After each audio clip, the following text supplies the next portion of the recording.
Heating heating है भाई धातु कर्म मेटलर्जी। एक शब्द में परिभाषा और सब कुछ समझ लो। अयस्क आपके पास अयस्क आपको क्या मिल जाए? धातु। दरअसल धातु नहीं, शुद्ध धातु। क्या सी? शुद्ध धातु। तो आप ये मान लीजिए अयस्क से आपको क्या बनाना है? शुद्ध धातु। अयस्क से शुद्ध धातु प्राप्त करने की पूरे प्रोसेस को, पूरे प्रक्रम को क्या कहा जाता है? धातु कर्म मेटलर्जी बोला जाता है। एक बार फिर से समझिए, अयस्क आपके पास दिया जाए और आपने उस पर बहुत सारे कार्य किए। कार्य करने के बाद आपको क्या मिला? शुद्ध धातु मिल गई। डायरेक्ट तो नहीं शुद्ध धातु मिल जाती, बहुत सारे कार्य करने पड़ेंगे। इन कार्यों को आप क्या मानेंगे? प्रक्रम, प्रोसेस। तो अयस्क से बहुत सारे प्रोसेस के बाद में जब आप धातु प्राप्त करते हैं, कैसी धातु? शुद्ध धातु प्राप्त करते हैं, तो इस पूरी क्रिया को क्या बोला जाता है? धातु कर्म बोला जाता है। आप परिभाषा के अनुसार बता सकते हैं कि अयस्क से शुद्ध धातु प्राप्त करने की विधियां, सभी विधि क्या कहलाती हैं? धातु कर्म कहलाती है। अयस्क से शुद्ध धातु प्राप्त करने की टोटल जो प्रोसेस होते हैं, उन टोटल प्रोसेसों को क्या बोला जाता है? एक रूप में बोला जाता है धातु कर्म। अब हम लोग जानेंगे कि अयस्क से शुद्ध धातु कैसे प्राप्त होती है। तो आप चार्ट द्वारा देखिए, सबसे पहले आपके पास क्या होगा? अयस्क। आपके पास में क्या दिया जाएगा? अयस्क दिया जाएगा। इस अयस्क को सबसे पहले आप क्या करेंगे? सांद्रण करेंगे। क्या करेंगे? सांद्रण। जब अयस्क का सांद्रण करेंगे तो आपको जो मिलेगा वो क्या मिलेगा? सांद्रित अयस्क मिलेगा। क्या मिलेगा? सांद्रित अयस्क मिलेगा। अब ये सांद्रण क्या होता है तो मैं इसको यहाँ पे कम शब्दों में बताऊं तो वो सुनिए, बाकी भी लिख पाऊंगा। अयस्क से धूल में अधात्री कणों को, किसको? अधात्री, या मैं बोलूं मैट्रिक्स को, या मैं बोलूं गैंग, मैट्रिक्स या गैंग को, या यूं कह लें कि अयस्क में मिली अशुद्धियों को या धूल मिट्टी कणों को अलग करने की विधि क्या कहलाती है? सांद्रण कहलाती है। तो अयस्क से जैसे ही आपने इन कणों को अलग कर दिया तो वो अयस्क का नाम बदल के क्या हो जाएगा? सांद्रित अयस्क बोला जाएगा। अब सांद्रित अयस्क को क्या करना है, इसके लिए आपको इस चार्ट द्वारा समझिए। सांद्रित अयस्क का करना क्या है, तो आपको ये पता होना चाहिए कि जो हमारा अयस्क है वो किस प्रकार का अयस्क है। बोला कैसे? मैंने कहा वो अयस्क है तो पहले तो ये पता होगा अयस्क है किस चीज़ का। लोहे का है, एल्यूमिनियम का है, सोडियम का है, जिंक का है, कॉपर का है, सोने का है, चांदी का है, किसका है। तो जैसे आपको ये पता चला कि मान लीजिए वो किसका है, Au का है, या आपको पता चला इसका है, या आपको पता चला कॉपर का है, ठीक है ना, या आपको पता चला आयरन का है, तो आपने देखा भाई साहब ये क्या धातु है बताइए, उच्च क्रियाशील। कैसी है? उच्च क्रियाशील। तो या तो अयस्क कैसा होगा? उच्च क्रियाशील का होगा। अयस्क चाहे उच्च क्रियाशील का हो, चाहे निम्न क्रियाशील का हो, और चाहे मध्यम क्रियाशील का हो, उसका सांद्रण किया ही जाएगा। और सांद्रित अयस्क जब मिलेगा इसके बाद हमें देखना कि अयस्क किस टाइप का है। तो यहाँ पर सबसे पहले देखेंगे उच्च क्रियाशील। क्या? उच्च क्रियाशील। उच्च क्रियाशील। अगर अयस्क कैसा है? उच्च क्रियाशील। तो देखें ध्यान से, अयस्क अगर आपके पास उच्च क्रियाशील होगा तो सांद्रित अयस्क का क्या किया जाएगा? इसको तापन किया जाएगा। तापन मतलब गर्म किया जाएगा, हीट किया जाएगा। और जैसे इसको हीट किया जाएगा तो ये किस विधि द्वारा बताइए? विद्युत अपघटन विधि द्वारा। किससे? विद्युत अपघटन विधि द्वारा। विद्युत अपघटन विधि द्वारा ये अयस्क कैसा हो जाएगा? पृथक्करण हो जाएगा। किसमें? धातु में पृथक्करण हो जाएगा। और धातु जब पृथक्करण हो जाएगा तो आपको क्या मिल जाएगी? शुद्ध धातु प्राप्त हो जाएगी। तो सबसे पहली बात समझे कि जब आपको अयस्क मिलेगा, अयस्क का क्या करेंगे? सांद्रण करेंगे। अगर सांद्रित अयस्क कैसी है? उच्च क्रियाशील धातु का है। उच्च क्रियाशील धातु का है तो उसका सीधा सीधा क्या कर लेंगे, जैसे उसको विद्युत अपघटन करेंगे, थोड़ा सा हीट करने के बाद वो गलित अवस्था में जैसे आएगा, कैसा पहले बनेगा, द्रव अवस्था में बनेगा, कैसा द्रवित हो जाएगा। और जैसे द्रवित हो जाएगा तो उसको क्या करेंगे, विद्युत अपघटन विधि द्वारा पृथक्करण कर लिया जाएगा और आपको क्या मिल जाएगी, शुद्ध धातु प्राप्त हो जाएगी। अगर आपने देखा क्या कि भाई साहब जो अयस्क है, मान लीजिए यहाँ पर किसका उदाहरण आ सकता है बताओ, यहाँ पर जो उदाहरण आएगा वो आपका क्या लिया जा सकता है, सोडियम, क्या लिया जा सकता है, पोटेशियम, क्या लिया जा सकता है बताओ, और कोई बताएगा उदाहरण बताओ, मैग्नीशियम, ठीक है ना, यहाँ पर ये उदाहरण आते हैं। अब यहाँ पर देखें, यहाँ पर आएगा मध्यम क्रियाशील, क्या आएगा, मध्यम क्रियाशील। अगर आपका अयस्क मध्यम क्रियाशील का है, किसका है, मध्यम क्रियाशील का है, तो सबसे पहले देखें आपके पास क्या प्राप्त था, सांद्रित अयस्क। तो इसको क्या किया जाएगा, जब आपके पास सांद्रित अयस्क होगा तो सबसे पहले या तो अयस्क कैसा होगा, या तो अयस्क कैसा होगा, कार्बोनेट का होगा, कैसा, मतलब CO3 टाइप का होगा, या किसका होगा, H2 टाइप का होगा, मतलब या तो कार्बोनेट का होगा या सल्फाइड अयस्क होगा, ठीक है ना। जैसे आपको क्या मिलता है, कार्बोनेट अयस्क मिलता है, इसका क्या किया जाएगा, निस्तापन किया जाएगा, क्या किया जाएगा, निस्तापन किया जाएगा। अगर आपको सल्फाइड अयस्क मिलता है तो इसका क्या किया जाएगा, भर्जन कर लिया जाएगा। निस्तापन क्या होता है, भर्जन क्या होता है, सब चीजें डिटेल से बताने वाले हैं।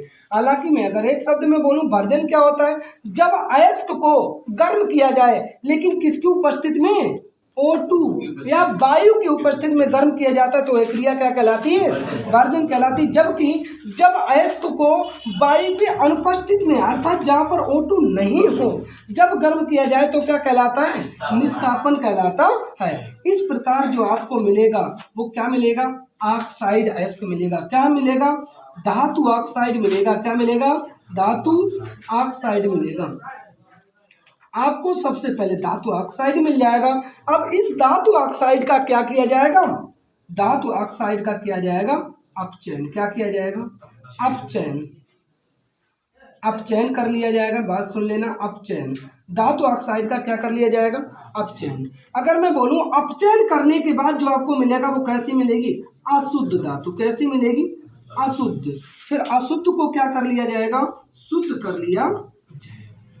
तो मध्यम क्रियाशील अगर धातु होंगी तो उनमें क्या क्या किया जाता है, एक बार फिर से समझे भाई। मध्यम क्रियाशील धातु होंगी तो अयस्क का सबसे पहले सांद्रण किया जाएगा, सांद्रण में बता चुका, धूल मिट्टी कर को अलग किया जाएगा। इसके बाद देखा जाएगा कि वो हमारा अयस्क है कैसा, कार्बोनेट अयस्क है या सल्फाइड अयस्क है। अगर हमारा कार्बोनेट अयस्क हुआ तो उसका निस्तापन कर लेंगे, अगर वो सल्फाइड अयस्क हुआ तो उसका क्या कर लेंगे, भर्जन कर लेंगे। और निस्तापन करें या भर्जन करें, आपको क्या मिलने वाली है, धातु ऑक्साइड मिलने वाला है। और धातु ऑक्साइड का आप क्या करा लेंगे, अपचयन करा लेंगे। अपचयन द्वारा जो धातु आपको मिलेगी वो कैसी धातु होगी, अशुद्ध धातु होगी। इस अशुद्ध धातु को कैसा प्राप्त कर लेंगे, शुद्ध प्राप्त कर लेंगे।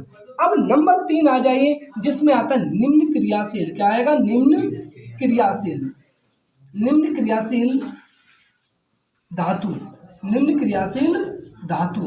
अगर निम्न क्रियाशील धातुएं आपको मिले तो क्या करेंगे, निम्न क्रियाशील जैसे आपने देखा प्लेटिनम, Au सोना, Ag चांदी, ठीक है ना, ऐसी धातुएं निम्न क्रियाशील बोली जाती है। अगर मैं एक और बोलूं तो Hg भी क्या आता है, निम्न क्रियाशील में आता है। अब मेरी बात को समझिए ध्यान से भाई, इसका आप जानते हैं, इसके मैंने लिखे नहीं है, Fe होता है, एल्यूमिनियम भी इसी में आ जाएगा, और क्या आ जाएगा बताओ, जिंक भी इसमें आ जाएगा, और कॉपर भी इसमें आ जाता है, लेड भी इसमें आ जाता है, Pb। तो ये बहुत सारी धातुएं कैसी होती, मध्यम क्रियाशील होती। मेरी बात को सुनिए पहले।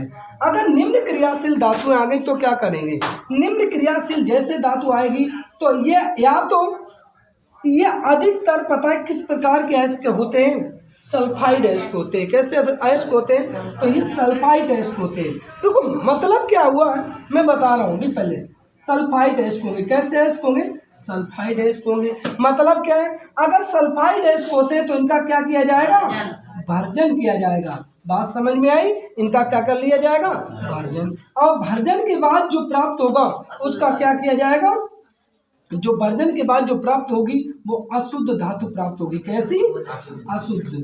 और इस अशुद्ध धातु को कैसा प्राप्त कर लिया जाएगा?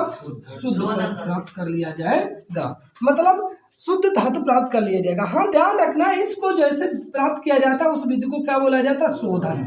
शोधन विधि द्वारा इसको शुद्ध प्राप्त किया जाता है। तो यहाँ पे शुद्ध धातु को कैसे प्राप्त किया जाता है? शोधन द्वारा। तो टेंशन मत लें, शोधन विधि द्वारा शुद्ध प्राप्त किया जाता है। अब एक चीज आप समझिए, यहाँ पे या तो सल्फाइड एस्क होगा या कैसा एस्क होगा मैं बताऊं? ऑक्साइड, मतलब O2 वाला होगा। O2 वाले में कोई दिक्कत नहीं होती, O2 वाले को डायरेक्ट क्या कर लिया जाता है? शुद्ध कर लिया जाता है। शुद्ध करके उसको शोधन कर लिया जाएगा और क्या प्राप्त हो जाएगा? आपको शुद्ध धातु प्राप्त हो जाती है। तो ऑक्साइड है, सल्फाइड एस्क है तब तो उसका क्या किया जाएगा? भरण कर लिया जाता है। अगर ऑक्साइड एस्क है या तो उसका क्या किया जाएगा बताओ? निस्तापन किया जाता है, ठीक है ना। तो इसके ज्यादातर जो एस्क मिलते हैं वो कैसे होते हैं? सल्फाइड एस्क होते हैं, तो इसलिए सल्फाइड का क्या किया जाएगा? भरण। अगर ऑक्साइड एस्क होगा तो क्या किया जाएगा? निस्तापन कर लिया जाएगा। बाकी निस्तापन के डायरेक्ट बाद में ये पता कैसा ऑक्साइड रूप होता है और ऑक्साइड से डायरेक्ट कैसी अशुद्ध धातु प्राप्त हो जाती है। ऑक्साइड का मतलब, मेरी बात सुनो ध्यान से, मैंने ये बोला है कि भाई साहब यहाँ पर अशुद्ध डायरेक्ट कैसी हुई प्राप्त है? ये क्यों नहीं प्राप्त हुआ?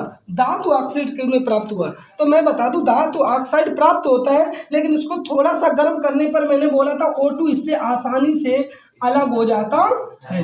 O2 इससे आसानी से अलग हो जाता है कि नहीं हो जाता? कल मैंने बताया था कि निम्न क्रियाशील धातुओं से O2 कैसे हो जाता है? बहुत आसानी से अलग हो जाता है। तो जैसे इसके ऑक्साइड मिलेंगे वो सल्फर का मिलेगा, भर्जन करेंगे, गर्म करेंगे और जैसे गर्म करेंगे तो अपने आप ये क्या हो जाता है? टूट कर अलग हो जाता है। तो इसलिए इसमें ऑक्साइड ज़्यादा बनते नहीं, बनते तो है थोड़ी देर के लिए, लेकिन क्या हो जाते हैं? उनको जैसे गर्म कर रहे हैं तो वो क्या हो जाते हैं? टूट जाते हैं। जबकि इनके ऑक्साइड थोड़े से ज़्यादा मजबूत होते हैं तो इनके गर्म करने पर इतनी जल्दी टूटते नहीं है, और टूटते नहीं है इसीलिए उनका क्या किया जाता है? अपचयन कराया जाता है, ठीक है ना। अपचयन करने के बाद क्या मिलेगी? अशुद्ध धातु मिलेगी। इसमें तो वो टूट जाते हैं इसलिए डायरेक्ट ही क्या मिल जाता है? अशुद्ध धातु प्राप्त हो जाती है। अशुद्ध का शोधन कर लेते हैं और क्या प्राप्त हो जाता है? शुद्ध धातु प्राप्त हो जाती है। तो इसको आप बनाना चाहिए, बता लीजिए।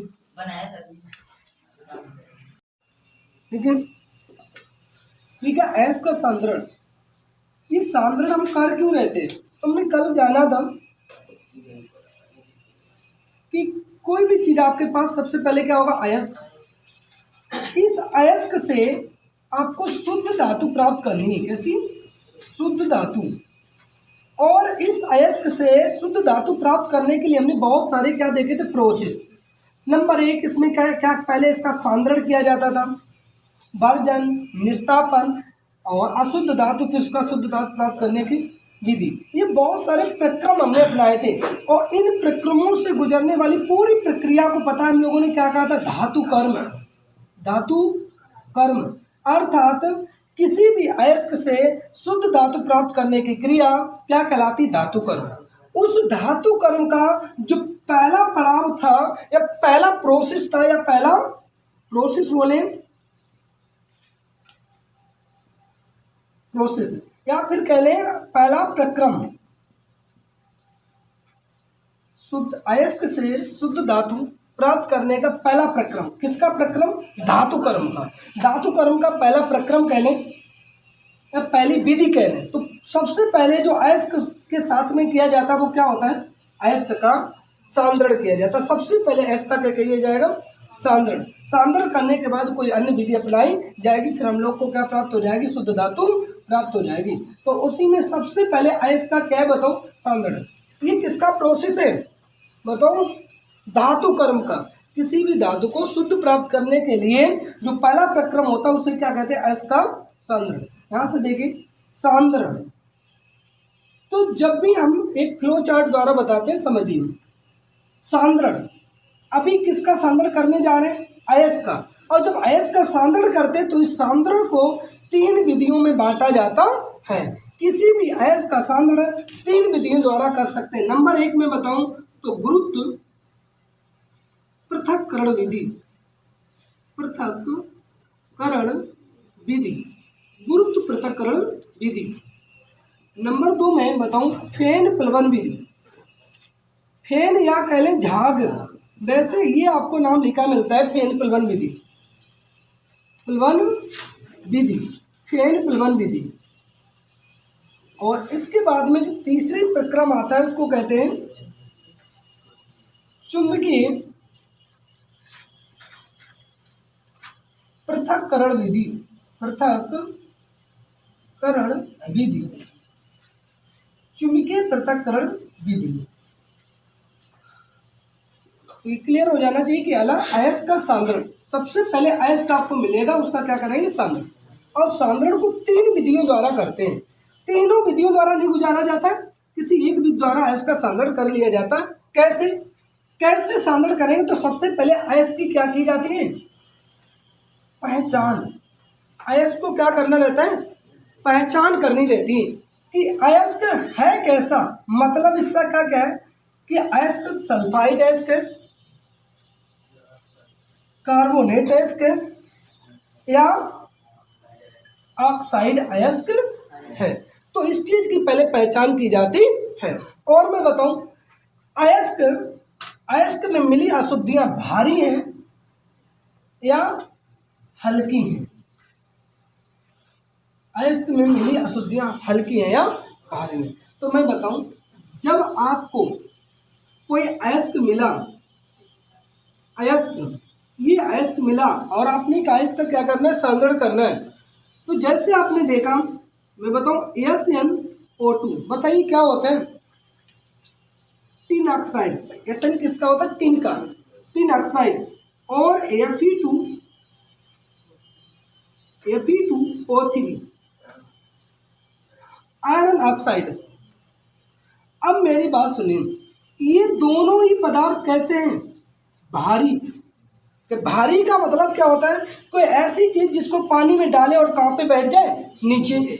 और जो पानी में, जैसे मान लीजिए ये जल है, आपने इसमें कोई चीज ऐसे घोल के डाली, जो चीज यहाँ तली में नीचे बैठ जाएगी वो चीजें कैसी होंगी? भारी। और जो ऊपर तैर के आ जाएंगी वो कैसी होंगी? हल्की। तो जब किसी भी अयस्क में ऐसी अशुद्धियां हो, कैसी हल्की अशुद्धियां होती हैं, तो उसको किस विधि द्वारा शुद्ध किया जाता है? उसका सांद्रण किस विधि द्वारा किया जाता है? गुरुत्वीय पृथक्करण विधि। इससे क्या होता है? एक बहुत भारी जल में, मतलब भारी जल क्या होता है? वो वाला भारी जल नहीं, मतलब अधिक जल में, ऐसे कहने अधिक जल में, जहां पर जल अधिक हो उसमें क्या होगा? इस अयस्क को छोटे छोटे टुकड़े में पीटेंगे, मतलब तोड़ लेंगे, पीसना जिसको कहते हैं। छोटे छोटे टुकड़ों में पीस कर इस जल में डाला जाएगा, और जब जल में डाला जाएगा तो जो हल्की चीजें होगी वो कहाँ पे आ जाएंगी? ऊपर आ जाएंगी, और भारी चीज कहाँ चली जाएगी? नीचे। और इसमें से क्या करेंगे? हल्का सा पानी का बहाव कर देंगे। बहाव का मतलब पानी बहा देंगे, और जैसे पानी बहाया जाएगा तो ऊपर की अशुद्धियां यहाँ से बह के हट जाएंगी, और नीचे जो पदार्थ बनेगा उसको आप करके अलग करके निकाल लेंगे। तो ये हो गया क्या?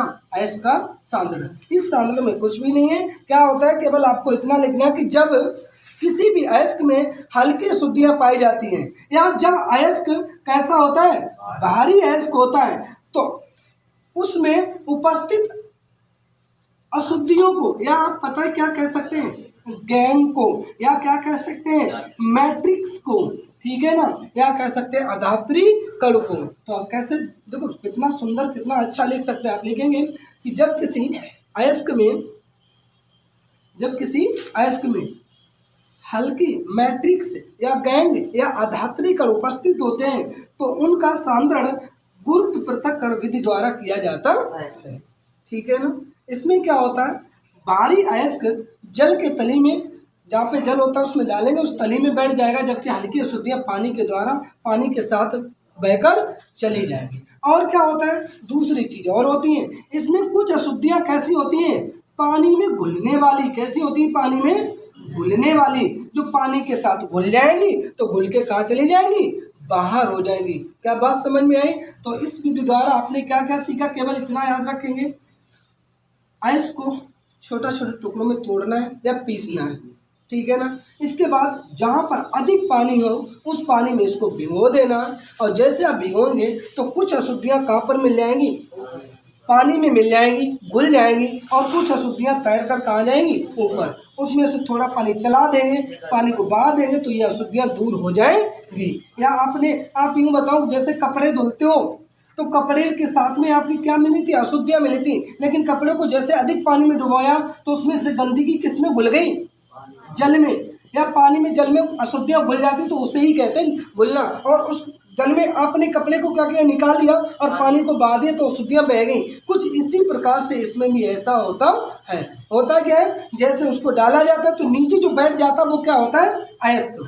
नीचे जो बैठेगा वो आपका अयस्क होता है। अयस्क का काम बोले, था तो पहले भी अयस्क, अभी भी अयस्क है, लेकिन उस अयस्क से अब क्या निकल चुकी हैं, अशुद्धियाँ निकल चुकी हैं। और इस प्रकार जो आपका प्राप्त होता है वो कैसा होता है, सांद्रित अयस्क होता है, शुद्ध नहीं, सांद्रित अयस्क। अर्थात इसमें से आपने बहुत सारा गैंग या कह लें मैट्रिक्स या आधात्री कणों को आपने क्या कर दिया है, बाहर कर दिया है। किसके द्वारा बाहर किया है, गुरुत्वीय पृथक्करण विधि द्वारा। इसमें होता क्या है, हल्के कण पानी में घुलनशील, ठीक है ना, और भारी अयस्क जब ऐसी कुछ होता है अयस्क में तो उसे क्या किसके द्वारा शुद्ध करते हैं, मतलब सांद्रित करते हैं, चुंबकीय पृथक्करण विधि। अब दूसरी विधि देखिए जिसके कहते हैं फेन प्लवन विधि।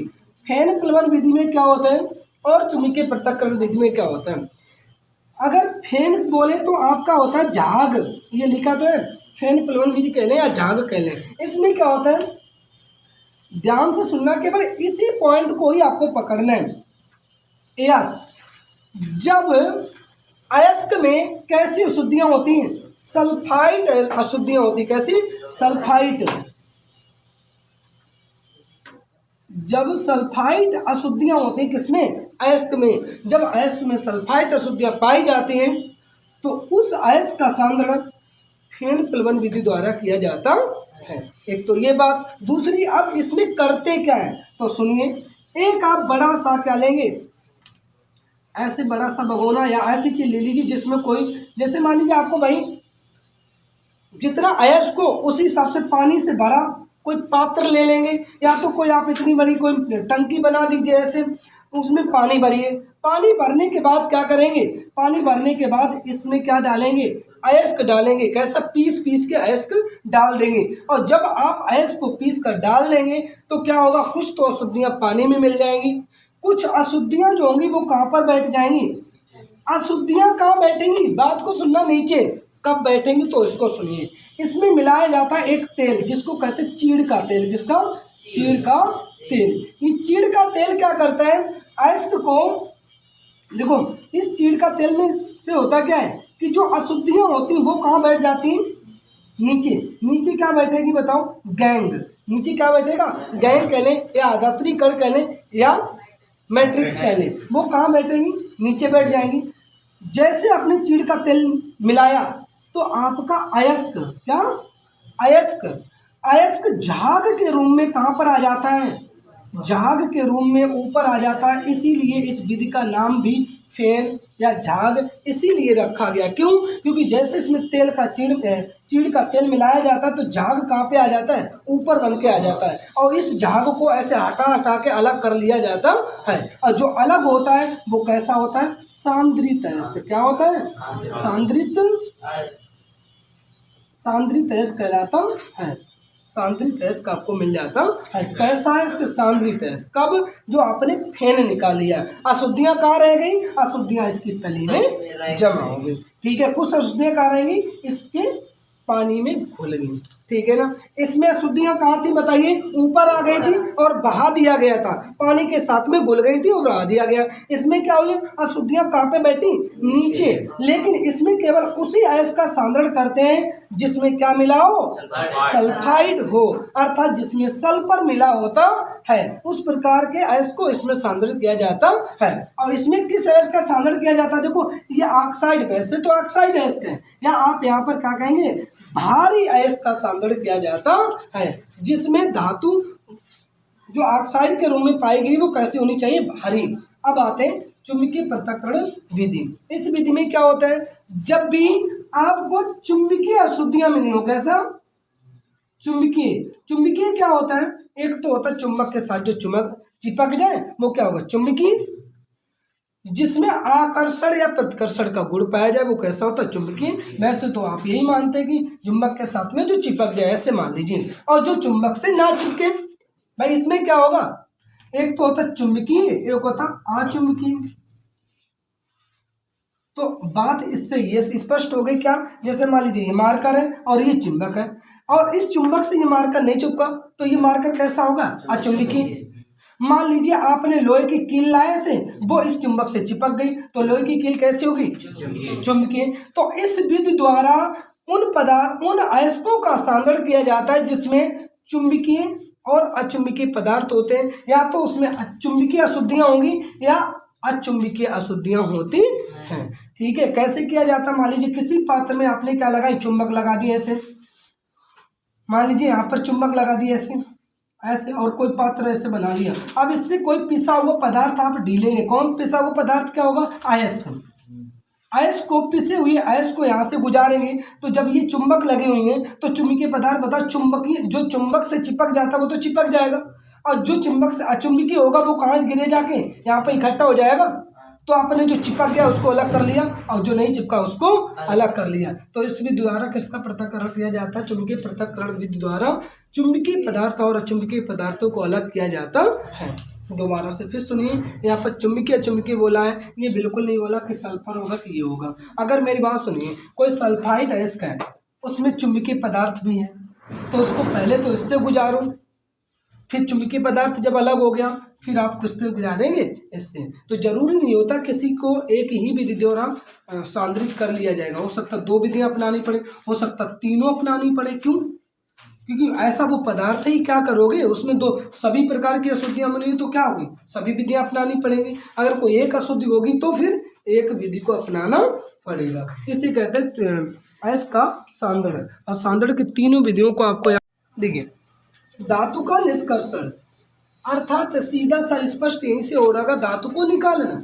लेकिन सुनिए, सबसे पहले अयस्क आपको दिया गया था, अयस्क, इस अयस्क से आपने धातु को निकाला। मान लीजिए ये क्या प्राप्त हो गई, आपकी धातु, शुद्ध धातु आपकी प्राप्त हो गई। कैसी, तो यहाँ पर सबसे पहले आपने क्या किया था, सांद्रण, फिर निष्कर्षण, इसके बाद में अन्य जो भी धातु को शोधन या शुद्ध करना, और फिर आपने शुद्ध धातु को प्राप्त कर लिया। ऐसे कुछ प्रोसेस आपने किए, इन सभी प्रोसेस को मिला के आपने क्या धातु कर्म बोला, क्या बोला, धातु कर्म बोला गया। लेकिन अब मैं आपसे ये कह दूं कि भाई साहब ये वाली विधि यहाँ से हटा दीजिए, अब ये जो प्रोसेस होंगे उनको क्या बोला जाएगा, धातु का निष्कर्षण। मतलब क्या है, सांद्रित अयस्क, कैसा अयस्क कैसा होना चाहिए, सांद्रित अयस्क। जब आपका अयस्क कैसा हो जाए, सांद्रित आप सांद्रण अयस्क का कर लें। इसके बाद से पहले नंबर की विधि जो आएगी उस विधि का नाम होता है निष्कर्षण, धातु का निष्कर्षण, धातु का निष्कर्षण। अब ये क्या होता है समझे, तो आप बोलेंगे सांद्रित अयस्क से धातु प्राप्त करने की विधि क्या कहलाती है, धातु का निष्कर्षण कहलाती है। सांद्रित अयस्क से धातु प्राप्त करने की जो पूरा प्रोसेस होता है, जो प्रक्रम होता है, उसे क्या कहेंगे, धातु का निष्कर्षण। अब इसके लिए इसमें छोटे छोटे आपको प्रोसेस करने पड़ते हैं। जैसे नंबर 1 प्रोसेस क्या होता है, निस्तापन, क्या होता है, निस्तापन। नंबर 2 प्रोसेस आपका क्या होगा, भर्जन होगा, क्या होगा, भर्जन। नंबर 3 प्रोसेस क्या होगा, तो वो तो प्रगलन। और नंबर 4 अगर प्रोसेस में बोलूं तो वो क्या होता है, अपचयन। क्या होता है, अपचयन होता है। इसके बाद में धातु को शुद्ध कर लिया जाता है। तो ये जो प्रोसेस हुए, इन सभी प्रोसेसों को मिला के क्या बोला जाता है, धातु का निष्कर्षण। सब बताओ, समझ में आ चुका है धातु का निष्कर्षण क्या होता है। तो धातु का निष्कर्षण केवल ये निस्तापन नहीं था, इन सभी प्रक्रियाओं को सम्मिलित रूप से क्या कहा गया, धातु का निष्कर्षण। और सांद्रण को भी अगर मिला दिया जाए तो क्या कहलाता है, धातु कर्म कहलाता है। ठीक है कि नहीं, तो इसे बोला गया धातु का निष्कर्षण। धातु के निष्कर्षण में जो सबसे पहली प्रक्रिया होगी वो क्या होगी, निस्तापन। और निस्तापन को अब समझेंगे, चलिए।